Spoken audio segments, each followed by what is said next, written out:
Hey, so today we're going to talk about some Safariland holsters. I'll explain why I like them and try to answer some of the frequently asked questions.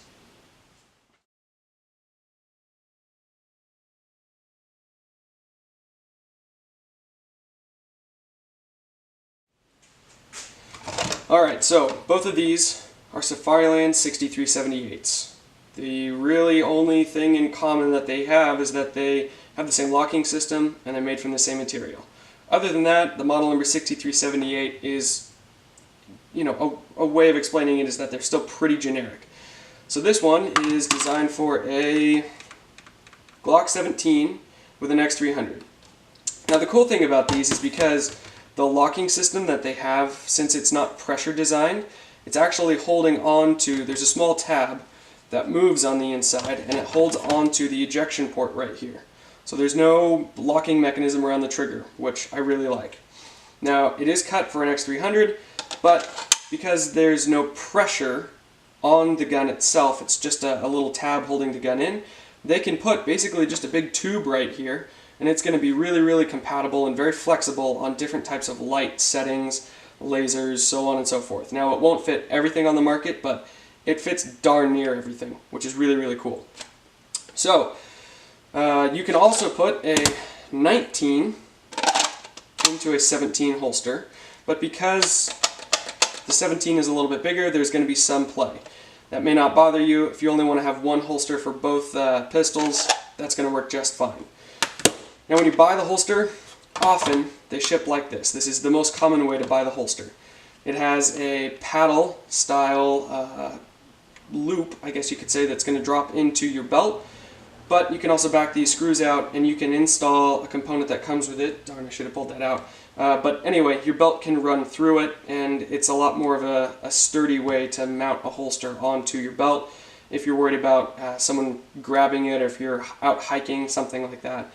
So anyway, both of these are 6378s. I'll go into explanation in just a second about different types of mounting systems and how you can get these onto your belt. But this is a good place to start. Alright, so the holster ships like this, let's just say, and you have a paddle set up and you also have the attachment to run your belt through. But one of the biggest complaints that I have with this system, although I still use it very often, is that when the gun is mounted this high up, it takes a little bit more effort to get to the gun. Now, that all comes down to training. You can be just as fast getting a gun that is right at your waistline as opposed to something that's a little bit lower down. But there's some other attachment points that we can do that's going to lower it a little bit and make that grip just easier to get to.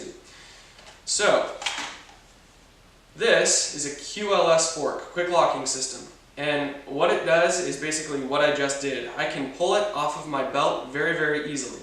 If I want to go to a Glock 34, let's just say, all I have to have is the holster and a $10 item that goes onto the holster itself, and this just locks onto my belt like so.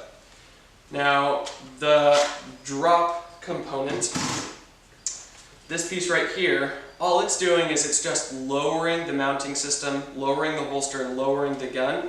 This one is called the UBL mid-ride, and this just stays on my belt. It's a little bit low to carry concealed if you have a rain jacket on, but I've seen people do it. It works just fine.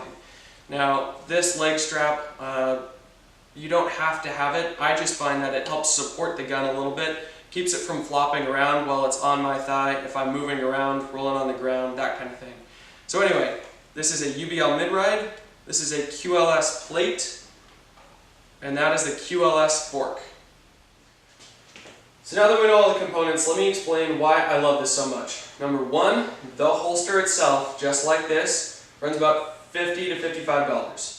That's really competitive. Number two, I did not think that I was going to like anything with a locking system because I was sure I was not going to be able to access the firearm very quickly. Now, obviously having a locking system is a must for a lot of people. If you're out hunting, if you ride a motorcycle and you want to have something on you, if you're a law enforcement officer, that kind of thing, it is not acceptable to dump this and misplace it and lose it just because it's going to pop out. So you have to have a locking system. As far as accessing the firearm quickly, it doesn't inhibit me from getting to it when I decide to actually grab that gun. Because of how that locking system works, a natural grabbing motion, I'm pinning that little tab to the rear every time I'm going for the gun anyway. So all in all, that's pretty smooth for something with a locking system. Alright, here's something else that actually makes a really big deal for me. Look at where that tab is, what I have to access, and where my thumb is going to land when I actually go to grab the gun. I am being encouraged to get a good high grip on the gun because of where that locking tab is. There's a lot of other holster companies that I won't mention where to grab the gun, you have to get a low purchase on the firearm, and then you're milking the gun once it's up out of the holster to try to adjust. So just because of where that tab is, it's very well engineered. It's placed by someone who actually shoots a lot, and I appreciate that. So just to recap, the reason I love these so much is because, one, they're a very well-established company. They have contracts with law enforcement and military nationwide, so they're going to be around a while and they're going to take care of you. Two, they have very competitive pricing. Three, the ability to swap out if you want to go to a different pistol altogether, something with a light, with a red dot, whatever it is. It's inexpensive and it's very easy to do. There's no tools you need. You just pull the fork and pop it right off. They're fast and the locking systems have never failed on me. I'm pretty sold. So thanks for checking in. Sorry it was a little bit slow. I hope to be doing more reviews on the range where it's a little bit more sexy and flashy as I can shoot and explain some stuff. But yeah, if you guys have any questions, you can shoot me an email, pdxpatriot@gmail.com, or a DM on Instagram, pdx_patriot. Have a good one.